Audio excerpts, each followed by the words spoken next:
বন দপ্তরের অবস্থা যেন এখন এমন হয়ে গিয়েছে যে পায়ে পড়ি বাঘ মামা। হ্যাঁ, তারা পায়ে পড়ে যাচ্ছেন, তারা ঘুমপাড়ানি গুলি ছুটছেন, কিন্তু দিন 7 পেরিয়ে গেলেও জিনাতকে বাগে আনা যাচ্ছে না। বাঘবন্দি খেলা চলছে। গতকাল রাতের ছবি আপনাদেরকে আমরা দেখিয়েছি, যেখানে ট্র্যাঙ্কুলাইজ করার চেষ্টা করা হয়, তাকে দেখতে পাওয়া গেলেও তাকে ধরতে পারা যাচ্ছে না। যে ছবি আপনাদেরকে দেখাচ্ছি, গতকাল রাতের 7 দিন পেরিয়ে গেলেও ধরা পড়েনি বাঘিনী। বাঁকুড়ার গোসাইডিহি এই মুহূর্তে তার লাস্ট লোকেশন। গতকাল থেকে জিনাতকে লক্ষ্য করে একাধিকবার ঘুমপাড়ানি গুলি ছোড়া হয়। বারবার ঘুমপাড়ানি গুলি ছুড়েও কাবু করা যায়নি ওড়িশার বাঘিনীকে। রাতভর বাঁকুড়ায় বন দপ্তরের তৎপরতা, আগুন জেলে জঙ্গল ঘিরে তল্লাশি। সকাল থেকে নতুন করে বাঘ ধরার চেষ্টা বন দপ্তরের। গতকাল রাতের পর সকালেও চেষ্টা করে যাচ্ছেন বন দপ্তরের আধিকারিকরা। গত পরশুই তারা একেবারে স্থির করে নিয়েছিলেন হয় স্পার নয় স্পার, কিন্তু তারপরেও বাঘিনীকে ট্র্যাঙ্কুলাইজ করে বাগে আনা যাচ্ছে না। মুহূর্তে মুহূর্তে সে তার লোকেশন বদল করছে। পুরুলিয়ার বান্দোয়ান থেকে এই মুহূর্তে তার লোকেশন বাঁকুড়ার গোসাইডিহি। সরাসরি চলে যাই, আমাদের প্রতিনিধি রঞ্জিত রয়েছেন সঙ্গে। রঞ্জিত, এই যে বাঁকুড়ার গোসাইডিহি সকাল থেকে তৎপরতা, গতকাল রাতে চেষ্টা করা হলো কিন্তু বাগে আনা যাচ্ছে না, মানে তাকে দেখা যাচ্ছে কিন্তু সে ধরা দিচ্ছে না।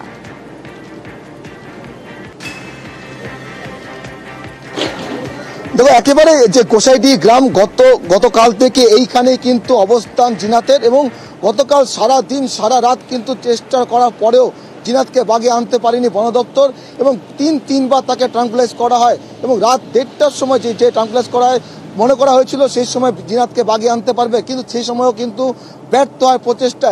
এর পরবর্তী সময় 4:30টার পরে তাকে আবার ট্রাঙ্কুলাইজ করা হয়। সেই সময় একেবারে নিশ্চিত ছিল বন দপ্তর, কিন্তু সেই ক্ষেত্রে কিন্তু জিনাত ফাঁকি দেয়।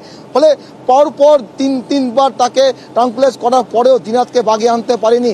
এই মুহূর্তে কিন্তু একেবারে অন্যরকম চিত্র তোমাকে জানার চেষ্টা করব, কারণ যেই এলাকায় জিনাত রয়েছে সেই এলাকাকে ছোট করে ঘিরে ফেলার চেষ্টা করা হয়েছে এবং নতুন করে নেট লাগানো হয়েছে। কারণ বিস্তীর্ণ যে এলাকাটা পুরো যে নেট লাগানো হয়েছিল তার থেকে আরও ছোট করা হয়েছে, কারণ ভেতরে আরও নেট লাগানো হয়েছে। কারণ এখনো পর্যন্ত জিনাতকে ধরতে পারেনি বন দপ্তর। গত কয়েকদিন ধরে কখনো বাঁকুড়া কখনো পুরুলিয়া করে এই মুহূর্তে এখানে যেখানে রয়েছে যে বাঁকুড়া রানীবাঁধ এলাকার গোসাইডিহি গ্রামে এখানকার যে পরিস্থিতি রয়েছে, সেক্ষেত্রে দাঁড়িয়ে দেখো রঞ্জিত, এর আগে আমরা যখন দেখছিলাম যে পুরুলিয়ার ওই রাইকা পাহাড়ের সামনে জঙ্গলে জিনাত ছিল, তখন সেই লোকেশন ভীষণ প্রতিকূল ছিল। তারপরে আমরা যখন দেখলাম পুরুলিয়ার বান্দোয়ানে যেখানে সে পৌঁছলো, ঝাড়া পাহাড়, সেখানে বন দপ্তর মনে করছিল তাকে ধরার জন্য, বাঘিনীকে ধরার জন্য অবস্থা অনেকটাই অনুকূল। কিন্তু এখন বাঁকুড়া কি চলছে, মানে তাকে ধরার প্রস্তুতি বন দপ্তরের কতটা? এখানে সিচুয়েশন কি প্রতিকূল?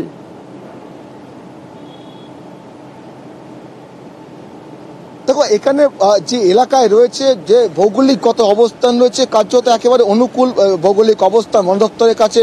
গতকাল সারা দিন এবং সারা রাত আলো জ্বালিয়ে জিনাতকে ধরার চেষ্টা হচ্ছিল। তবে যে জঙ্গলটির মধ্যে রয়েছে সেই জঙ্গলের মধ্যে কিন্তু জিনাত ঘোরাফেরা করছিল, কারণ তাকে ট্রাঙ্কুলাইজ করার পরেও তাকে বাগে আনা যায়নি, তাকে ধরা যায়নি। ফলে এখন কিন্তু এই একই এলাকাতে রয়েছে, যদি ভৌগোলিকগত অবস্থান অনুকূল জায়গায় থাকলেও কিন্তু জিনাতকে ধরতে ব্যর্থ হচ্ছে বন দপ্তর। বারবার জিনাত কিন্তু ফাঁকি দিচ্ছে, কোনোভাবেই কিন্তু সে ঘুম পায়নি, গুলিতেও কাবু হচ্ছে না। এমনকি এর আগেও দেখেছি খাঁচা পাতার ফলেও কিন্তু সে খাঁচাবন্দি হয়নি।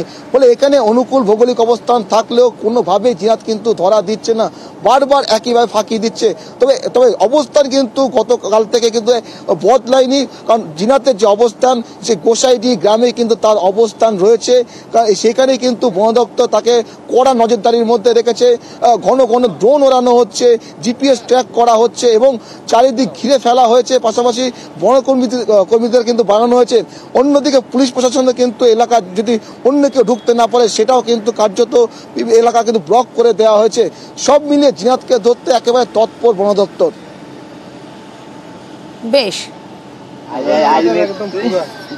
পুরো 24 ঘন্টা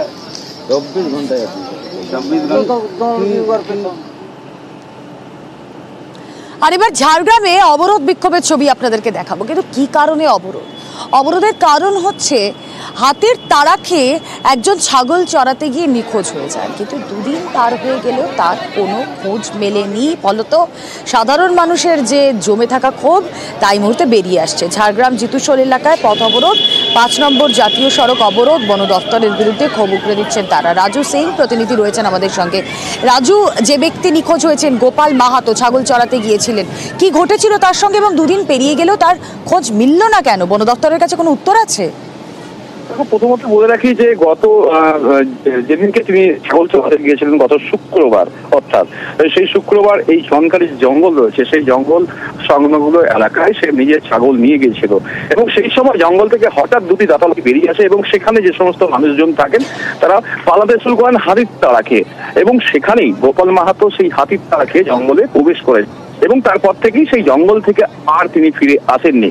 গ্রামের মানুষ তন্ন তন্ন করে সেই জঙ্গলের চারিপাশ ঘুরে দেখেছেন, সেখানে তাকে পাওয়া যায়নি। সেক্ষেত্রে তারা মনে করছেন হয় তাকে হাতিতে মেরে ফেলেছে কিংবা অন্য কিছু ঘটেছে। সেই জায়গা থেকে তারা চাইছেন যাতে তার দেহ কিংবা তাকে নিয়ে এসে যদি গ্রামবাসীদের হাতে তুলে দেওয়া তাহলে হয়তো এই ক্ষোভটা তাদের মধ্যে কমবে। কারণ প্রতিনিয়ত হাতি যেভাবে এই এলাকায় তাণ্ডব চালাচ্ছে এবং চাষের জমির ক্ষতি করছে, মানুষের প্রাণনাশ হচ্ছে, সেই জায়গা থেকে বন দপ্তর অনেকটাই নিশ্চুপ। কারণ বন দপ্তর কার্যত কাজ করছেন না এমনটাই তারা অভিযোগ করছেন। কারণ গতকাল যখন গ্রামবাসীরা এটা নিয়ে ক্ষোভ বিক্ষোভ দেখাচ্ছিলেন সেই সময় বন দপ্তরের তরফ থেকে বলা হয়েছিল যে ব্যবস্থা নেওয়া হচ্ছে এবং খোঁজের জন্য তাদের বনকর্মীদেরকে জঙ্গলে পাঠানো হচ্ছে, কিন্তু সেই ব্যবস্থা হয়নি। যার ফলেই আজ সকাল থেকে মূলত তারা রাস্তা অবরোধ করেন এবং 5 নম্বর রাজ্য সড়ক যেতে রয়েছে সেটা অবরোধ করার ফলে পুরুলিয়া এবং বাঁকুড়ার সাথে যে যোগাযোগ সম্পূর্ণ বিচ্ছিন্ন হয়েছিল এবং এই ভরা মরশুমে যেখানে পর্যটকরা আসছেন তাদেরকেও বেশ রাজু, আমাদেরও নজর থাক।